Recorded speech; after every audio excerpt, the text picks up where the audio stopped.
नमस्कार दोस्तों। आज मैं आपको एक ऐसी सच्ची घटना सुनाने जा रहा हूं जो हर उस इंसान के लिए चेतावनी है जो किसी बड़े नौकरी के ऑफर के लालच में जल्दी फैसला कर लेता है। कहानी की शुरुआत। ये कहानी एक लड़की की है जो एक मल्टीनेशनल कंपनी में नौकरी करती थी। उसका परिवार एक छोटे से गांव शिवपुर में रहता था। घर की स्थिति ठीक ठाक थी और वो रोज मेहनत करके अपने परिवार का सहारा बन रही थी। एक दिन उसे दिल्ली की एक बड़ी कंपनी से कॉल आया। ऑफर इतना बड़ा था कि सुनकर कोई भी उत्साहित हो जाए। जहां वो 35-40 हजार रुपए कमा रही थी, वहीं दिल्ली वाली कंपनी उसे लगभग 1 लाख रुपए की शुरुआती सैलरी देने को तैयार थी। लेकिन लड़की नहीं जानती थी कि ये ऑफर असल में उसके लिए एक जाल है। दिल्ली की यात्रा। लड़की अपने परिवार से बहुत कह सुनकर आखिरकार दिल्ली के लिए निकल गई। वो उम्मीदों, सपनों और भविष्य की चमक लेकर राजधानी पहुंची। इंटरव्यू वाली जगह पे जैसे ही वो लाइन में खड़ी हुई, एक कर्मचारी ने उसके पास आकर पूछा, मैडम, चाय लेंगे या कॉफी? वो तनाव में थी तो उसने कहा, चाय ले आओ, थोड़ी कड़क। उसे बिल्कुल अंदाजा नहीं था कि उसी चाय में उसकी जिंदगी बदलने वाला जहर मिला हुआ है। नशीली चाय और कैद।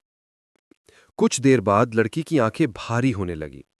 फिर उसे धीरे धीरे पूरी तरह बेहोशी ने घेर लिया और जब उसे होश आया तो वो किसी इंटरव्यू रूम में नहीं, बल्कि दिल्ली की बदनाम गलियों में एक अंधेरे कमरे में बंद थी।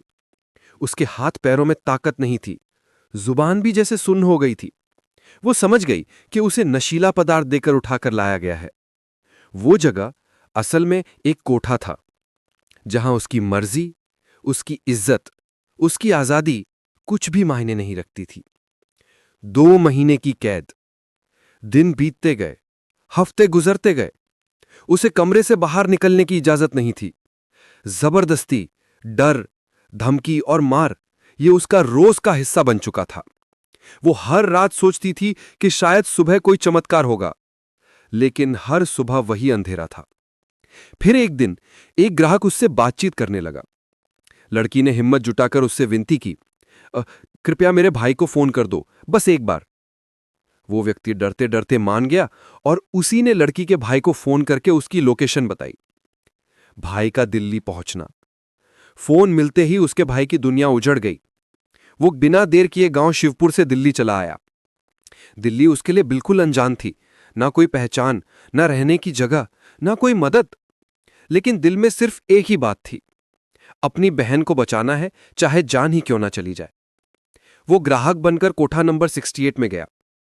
कई लड़कियों को दिखाया गया, लेकिन वो किसी की तलाश में था। और फिर एक लड़की को कमरे से बाहर लाया गया। दोनों की आंखें मिली और बिना कुछ कहे दोनों रो पड़े। भाई ने वहीं तय कर लिया, आज बहन को बचाना ही है। महिला आयोग की मदद। बहन ने उसे बताया कि अकेले कुछ करना बहुत खतरनाक होगा। उसने सुझाव दिया, दिल्ली महिला आयोग में जाओ, वे मदद करेंगे। भाई तुरंत वहां पहुंचा और पूरी बात एक सदस्य को बताई। उन्होंने तुरंत अपनी टीम और दिल्ली पुलिस से संपर्क किया। पुलिस ने बिना देर किए 9 अगस्त 2019 की रात को कोठा नंबर 68 पर रेड डालने का फैसला किया। बचाव अभियान। रेड की रात भाई को भीतर ही रहने को कहा गया ताकि बहन को पहचान कर निकाला जा सके।